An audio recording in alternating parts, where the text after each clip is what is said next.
Каде застанавме со нашето проучување? Евреите 11 глава.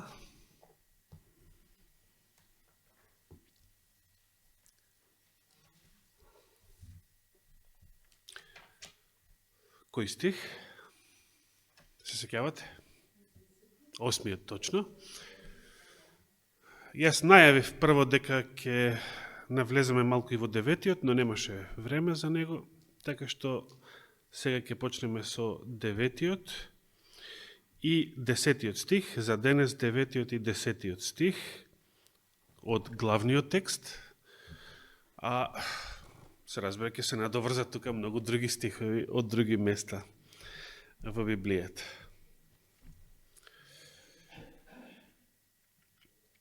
Со вера се всели Авраам во ветената земја, како тугинец и живееше под шатори со Исак и Јаков, наследници на истото ветување. Зашто тој го очекуваше оној град што има основи, чиј градител и творец е Бог.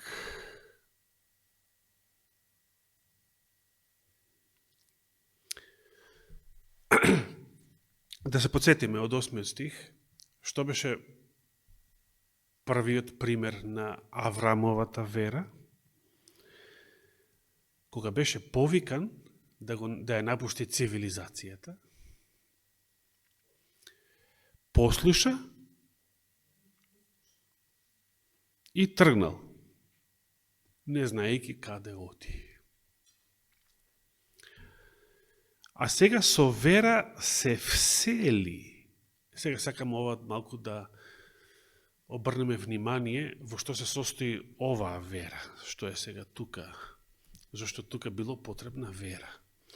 Со вера се всели Авраам во ветената земја, до сега имало потреба за вера. Зошто ти требало? Зошто му требало вера за да се всели во таа земја? Му требало вера за да излезе од родното место, од родниот град, од својот халдејскиот народ, вавилонскиот народ. И сега Господ го води, тој не знае каде оди, Господ знае, тој му верува на Господа. И сега, што значи ова со вера се всели во ветената земја? Зашто тука требало вера? Што можел да каже, ама Господе, не ми се свига ова, или како? Не ми се свига, Господ. Што било верата тука? Што значи, ако ти тргнеш некаде, еве искочил со вера, зашто со вера се вселил? Непозната земја. Туѓа земја, како тугинец. Како тугинец. Сакате да бидете тугинци? Сте биле тугинци? Сте биле странци? Сте биле некаде дојденци? Дојденец, странец. Или тука може би во Скопје, бидејќи повеќето се такви, не е страшно да се биде дојденец. Дојденец, но е да речеме тугинец. Обично се употребува за странска земја, странец, тугинец. Сте биле во таква улога? Видите, мнозина сакаат да биде тоа. Мнозина сакаат да се дигнат, да го напуштат родниот крај, родната земја и да отидат каде? Исто како Аврам на запад.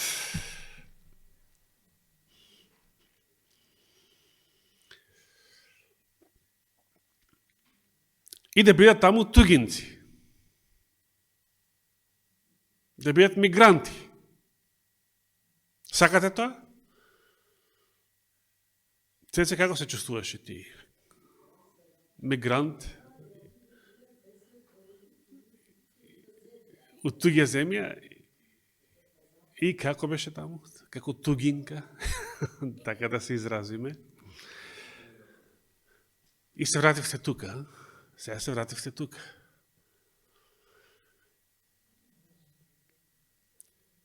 Зошто требало вера? Сега, ако се преселиме во времето на Авраам, да се биде тугинец во тоа време, денес и не е така страшно. Денес луѓето сакаат да бидат тугинци и мигранти, ама на запад.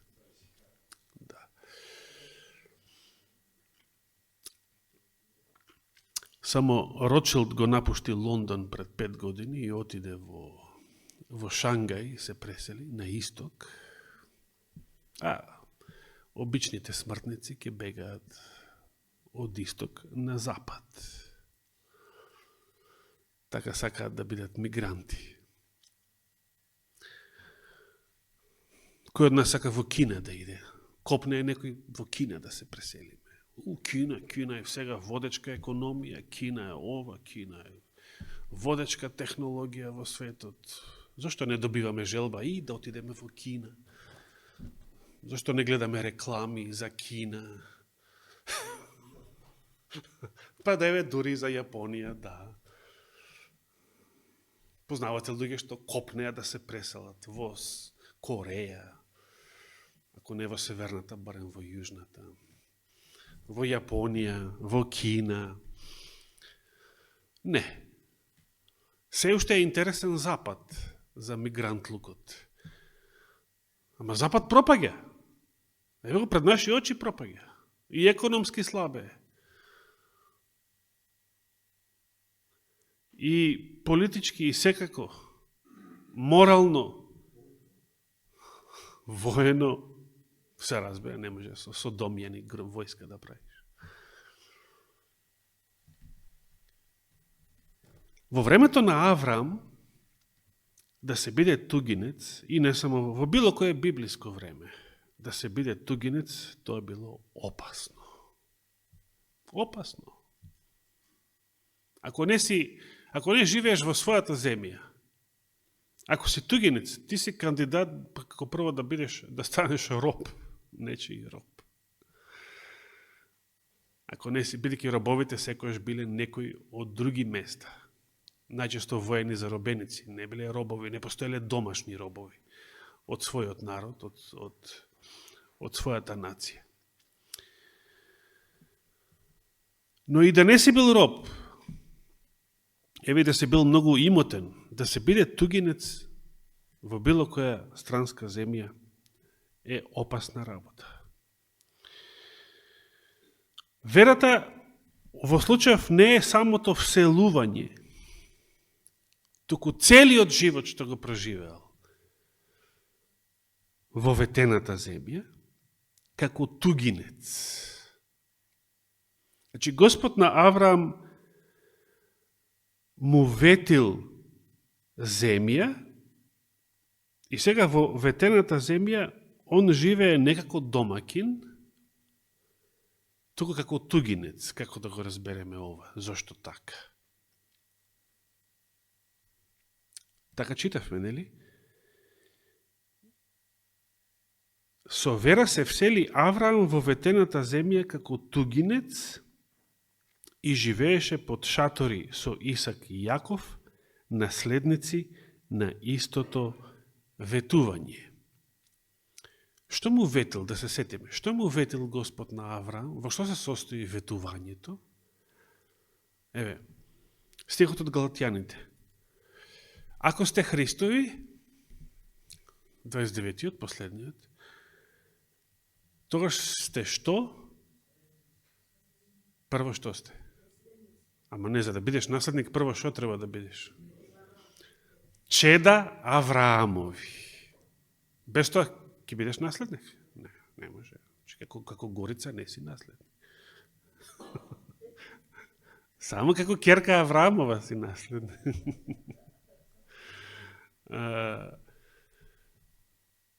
Сега, сакам да се фокусираме на тоа. Наследници според што наследници? Ако сте Христови, сте чеда Аврамови и наследници според што? Не, самиот стих во Галатјаните што рече. Според што наследници? Ветувањето. Сега да се подсетиме. Што му ветил Господ на Авраам? Се сеќаваме? Кој е ветување? Бидејќи и во 9 стих читаме дека заедно кога му се роделе, значи и Исак и потоа Јаков, внукот, и тие биле наследници на истото ветување. На кое ветување? Тоа сакаме да одговориме. Ке бидеш татко на многу народи. Тоа беше од минатата сабота исто. Или какво што се звездите на број, како што е песокот, такво ќе биде семето твое, така?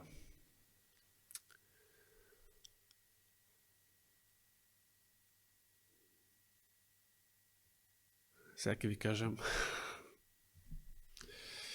нешто што за мене секојаш беше смешно, ама ми дојде една мисла. На времето, кога бев млад, тоа сакам да кажам, околу 20 годишна возраст, не се сеќавам точно кога беше, и со татко ми одиме наваму натаму низ град, и он се среќава со еден човек, кој што се поздравуваат, се знаеле од порано, човекот ме гледа мене и ми го прашува татко ми, ова е наследникот, така се изрази. И татко ми во типичен егејски стил одговора, шо ќе наследи? Што е тоа што ќе го наследи, Демек? Демек нема шо да наследи. Што не е точно, што не е точно, меѓутоа, јас за тоа реков, типичен егејски стил. Имаш, а се правиш дека немаш. Сакаме да одговориме на прашањето што е тоа што Авраам требало да наследи и што е тоа што вие, ако сте чеда Авраамови, ви припаѓа по наследство. Што е тоа што ќе наследите? Што ќе наследите? Кој Јерусалим?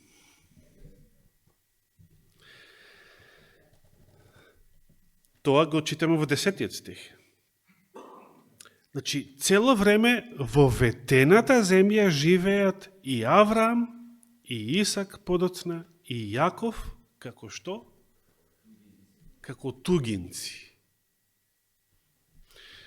Да завртиме за миг Битие 37 глава,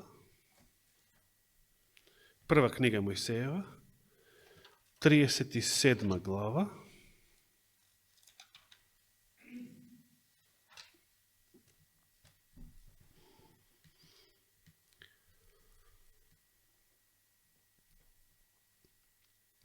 првиот стих вели, Јаков живееше во земјата во која беше доселен неговиот татко Исак во земјата Ханаанска.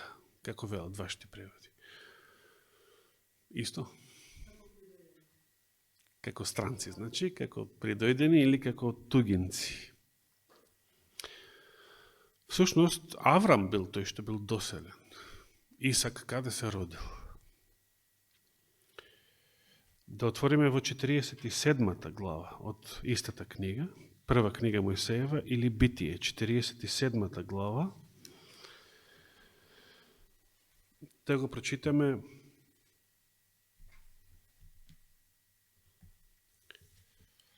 деветиот стих.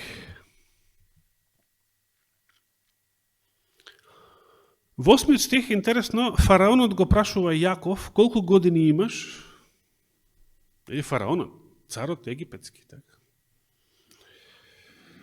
Му одговори Јаков на фараонот, деновите на мојот живот на земјата се 130 години. До тој момент Јаков имал 130 години.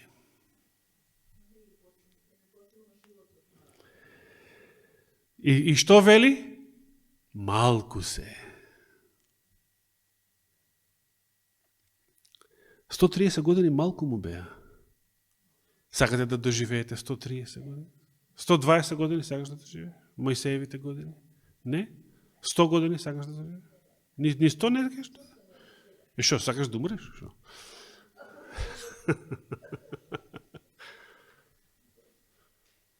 А па зашто не кеш? Ако рекол Господ 130 да живееш, зашто не кеш?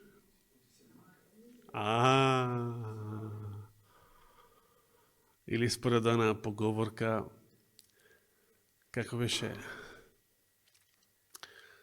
секој сака да живее подолго, но никој не сака. Секој сака да живее подолго, но да, не сака да остаре.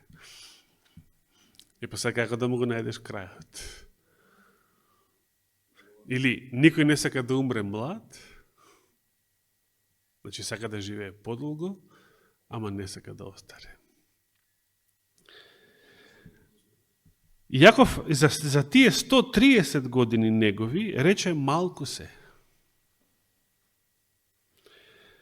А беа и несрекни и не ги достигнаа дните на татковците мои, колку што тие живееја.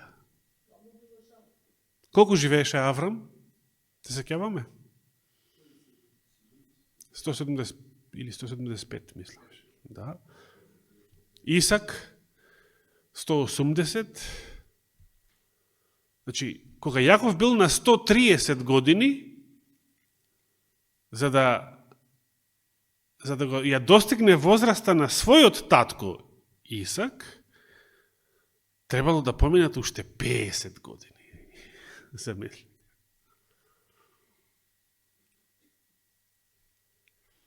Ама на 130 се наоѓал и вели малку се. А беа и несрекни. И сега замислете, дали ова истото може да го кажал Исак? Истото што го кажал Јаков. Па шо дека ја па живев 180? Повеќето беа несрекни. Дали истото може да го каже Авраам? Дали истото може да го кажеме ние?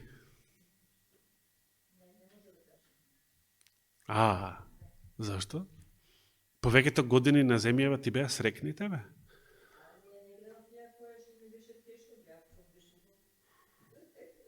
Добро. Слава на Бога. Сепак, друго е после Христа да живееш. Тоа е огромна разлика. Но барем во времето на овие старозаветни патриарси, навистина, од почеток до крајот, може да речеме до смртта, од вселувањето на Авраам до смртта на Јаков, значи до смртта на внукот, па и не само до тогаш. Во што се состоело фаидето? Во што се состоел благословот? Што биле вселени во ветената земја. Цело време таму живеат како тугинци. И самиот Јаков сведочи, повеќето биле несрекни. Тешки години, тешки времиња. Што било целта? Зошто Господ го зел Авраам и го однел таму, во хананската земја? Зошто таа земја е наречена ветена земја? Кога таму ништо не наследиле, кога таму цело време беа од почеток до крај тугинци, иако, читајќи го 10 стих во Евреите 11 глава,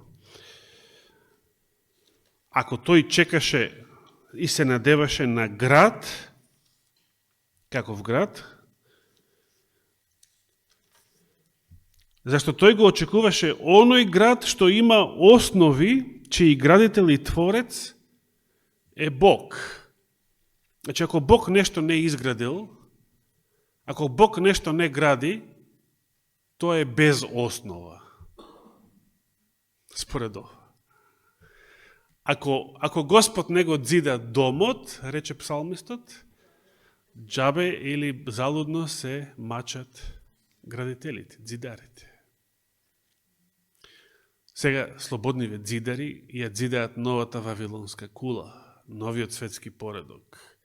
Дали Господ дзида со нив? Не. Како ќе заврши тој проект? Исто како СССР, како СФРЈ, еден куп проекти и градби кои што беа без основа, изградени на песок, а не на Христовата карпа. Без вера, без Бог.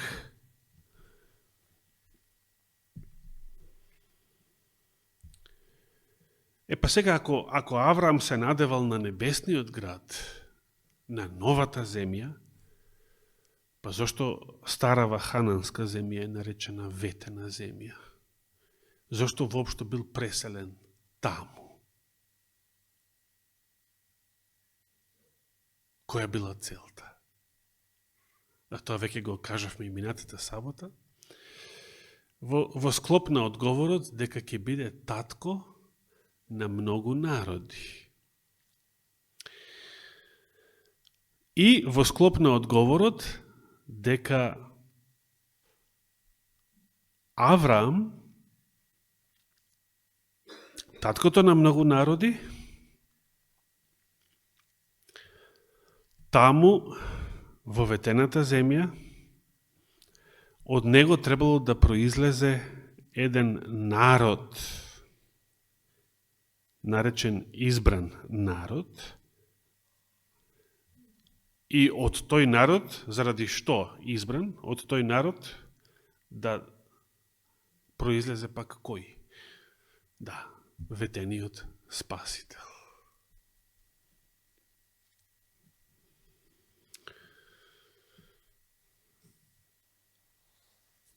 Но, цело време, Авраам на хананската земја, и не само тој, и Исак и Јаков, живеат како тугинци, под шатори. Тој што бил научен на палата под шатор, во туѓа земја под шатор. И често како номад, како монгол, но не денешен монгол, се сели од едно до друго место. Сакате така? Напуштија својата палата, својата куќа, својот стан, својот дом и да живееш до крајот на животот во туѓа земја под шатори. А зашто под шатори? Аврам не бил имотен да си направи таму имот. Зошто не го направил тоа? Значи, што читавме за Енох, се сеќавате? Му се чуделе современиците зашто Енох не собира злато и сребро, така. Му се чуделе на Ное зашто целиот имот што го имал го вложил во ковчегот, во будалаштината негова под наводници. Еве го Аврам. Аврам е многу имотен човек, како што рече еден сега покоен муслиман од село Глумово. А тој беше голем газда. За Аврам правевме муабет тогаш со него. Не знам од кај му е тој податок, се сеќавам, имаше речено, не знам тоа дали го пишува некаде во исламските книги. Наводно, сите кучиња што ги имал Авраам биле со златни алки на вратот. Не знам од каде тој податок. Во муслиманските извори. Сакајќи да каже дека тој бил богат, или како што се изрази албанецот од Глумово, тој беше голем газда. Зошто големиот газда, кој што имаше, читаме, и многу слуги, и цела војска само од машки, млади машки слуги, за да ги порази месопотамските цареви, значи, можете да замислите колку бил имотен Авраам. И таму како тугинец, во ветената земја, зашто не си изградил палата? Па нели е тоа ветената земја? Па зашто е наречена ветена земја? Значи, видите, ова е нешто што евреите не го разбираат, очигледно. Се уште не го разбираат. На Аврам, значи, наречена е ветена таа земја, ветено му е наследство на Авраам, и Исак и Јаков се наречени наследници, односно сонаследници на истото ветување, а цело време до крајот на животот таму живеат под шатори и живеат како тугинци. Па зошто? Зошто не... Зарем не си ја сваќале таа земја како наследството, ветеното наследство? Не си го сваќале?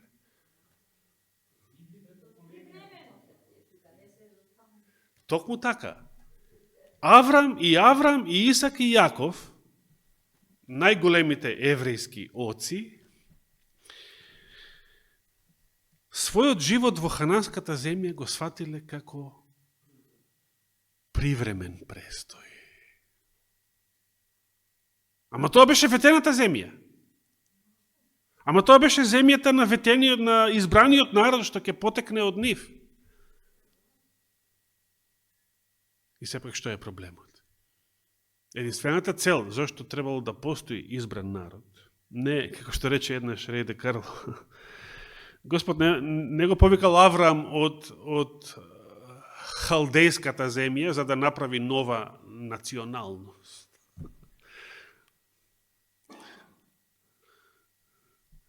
Или нова култура, или нов јазик, или нова нација. Избраниот народ требало да го представува Бога, неговиот закон, неговата праведност и од таа нација да произлезе спасителот на целото човештво. Затоа бил избран.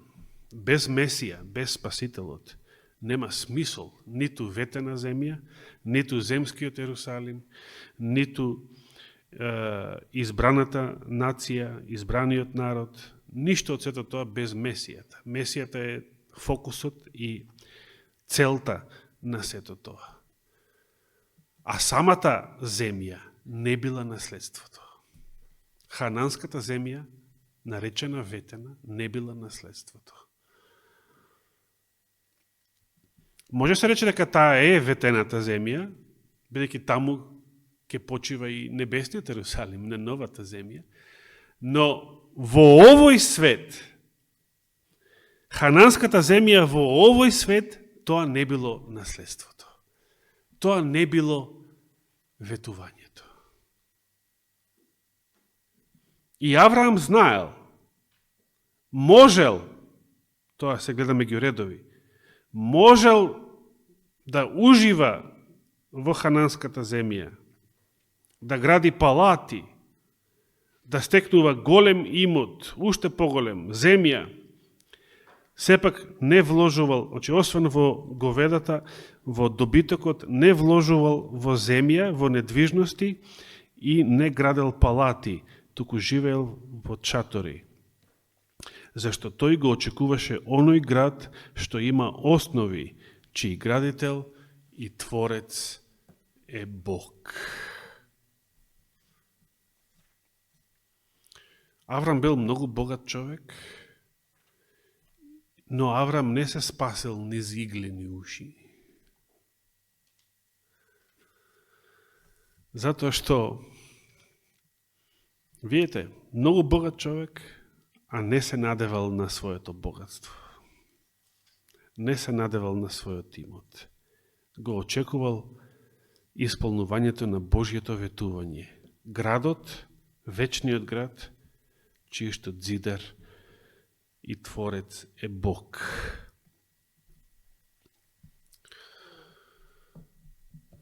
Тука би требало да завршам за денес, но оваа тема ќе продолжи, а и сега ќе продолжиме практично, во малку подлабоко одговарање на прашањето што му било ветено на Авраам и во што се состои наследството. За таа цел ќе отвориме во посланието до Галатјаните. Посланието до Галатјаните, 3 глава. И ќе почнеме да читаме некои стихови. Рековме, Авраам се споменува на многу места во Новиот Завет. Споменавме на кои све места, го споменавме и посланието до Галатјаните. Мејатата сабота малку повеќе читавме од посланието до Римјаните, исто така, 4 глава. Во Галатјаните, почнувајќи од 6 стих, апостол Павле пишува вака: така, Авраам му поверува на Бога и тоа му се сметаше за праведност. 7 стих. Знаете пак, дека оние што се подпираат на верата, се синови Авраамови. И ова го објаснав минатиот пат. Авраам е само татко на верните. Било да се обрезани, било да се необрезани. Само на верните, не на неверните. 8 стих. И писмото, предвидувајќи дека Бог преку вера ги оправдува незнабожците, однапред му благовести на Авраам што? Во тебе ќе бидат благословени сите народи. На што се однесува ова? Како тоа во Авраам биле благословени сите народи? Преку Исуса, само преку Исуса. 9 стих. И така, оние што веруваат се благословени заедно со верниот Авраам.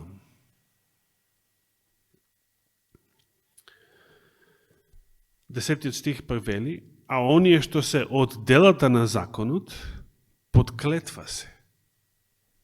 Зошто? Зашто е напишано, и го цитира самиот закон, Мојсеев. Проклет е да е секој кој не исполнува постојано се што е напишано во книгата на законот. Значи, ако се надвам од законот на законот за спасение, што ќе добијам? Ако се надвам на законот за спасение, на Божиот закон, што ќе добијам? Ќе добијам смрт. Осуда, проклетство и смрт. Зошто? Зато што јас го прекршив тој закон. Еден куп пати го прекршив тој закон. Зато што јас не сум го одржал тој закон. И ниту еден евреин, освен Исуса, не го одржал тој закон. 11 стих. А дека преку законот никој не се оправдува пред Бога, се знае, зашто? Цитатот сега од Авакум, праведникот ќе живее преку верата.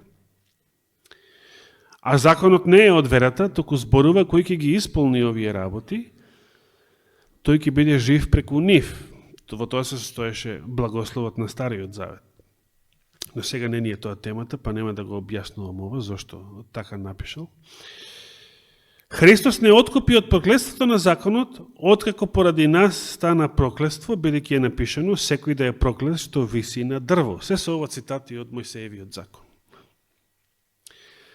Така што благословот даден на Авраам да дојде преку Исус Христос врз незнабожците, за да го добиеме ветениот дух преку верата. Значи, еве, сега тука откриваме нови работи. Што е ветено? Што е наследството? Освен ова што досега го кажавме, ветениот дух, светиот дух, Божиот дух. 15 стих. Браке, зборувам како човек и утврдениот човечки завет никој веќе не го растура, ниту му додава нешто. Кој ќе умре заветувачот, така. Но ветувањата му беа дадени на Авраам и на семето негово. 16 стих. Кои ветување? До сега што знаеме? Што му било ветено на Авраам? Ке станеш татко на многу народи? Понатаму што? Ветената земја, земјата е наречена ветена, значи земјата му била ветена, меѓутоа Авраам разбрал нешто повеќе. Дека го чекал вечниот град, што ќе биде изграден од Бог и што ќе се симне и ќе почива за веки веков на таа ветена земја. Понатаму што било ветено?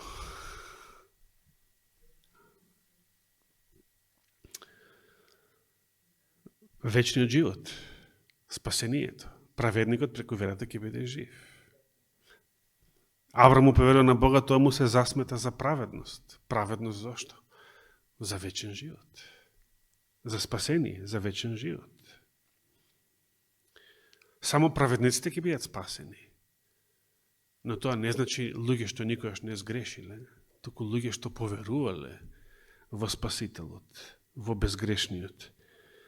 Се покајале, се крстиле, се измиле, се оправдале и се посветиле со неговиот свет дух, по неговите заслуги. Но ветувањата му беа дадени на Авраам и на семето негово, и сега малку елаборира повеќе апостол Павле, не е речено и на семињата како за мнозина, туку на семето како за еден, и на семето твое кој е Христос. И понатаму, 17 стих, ова пак сакам да го кажам, заветот што Бог го даде, не може да биде обезвреден од законот, кој е настанат 430 години подоцна, така што ветувањето би можело да ја изгуби силата. Зашто ако наследството е добиено по законот, тоа веќе не е според ветувањето, а на Авраам Бог му го дари по ветување. И сега, ако даде Господ живот и здравие, ќе го објаснуваме следната сабота повторно овој момент. Што сака да каже апостол Павле кога вели заветот што Бог го даде не може да биде обезвреден од законот кој настанал 430 години подоцна. Значи на кој завет мисли? Заветот што Бог го даде, на кој завет мисли? Кој тој? Не, вели заветот што Бог го даде не може да биде обезвреден од законот кој што настанал 430 години подоцна. Значи, кое ветување било го Бог дал 430 години пред законот? Пред 10 заповеди. Кое ветување? На кој завет? 17 стих. Заветот што Бог го даде не може да биде обезвреден од законот, настанат 430 години подоцна. Го разбираме ова? Не го разбираме.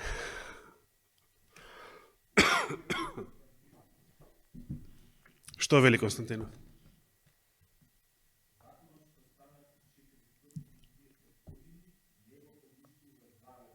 На кој завет мисли во таа реченица?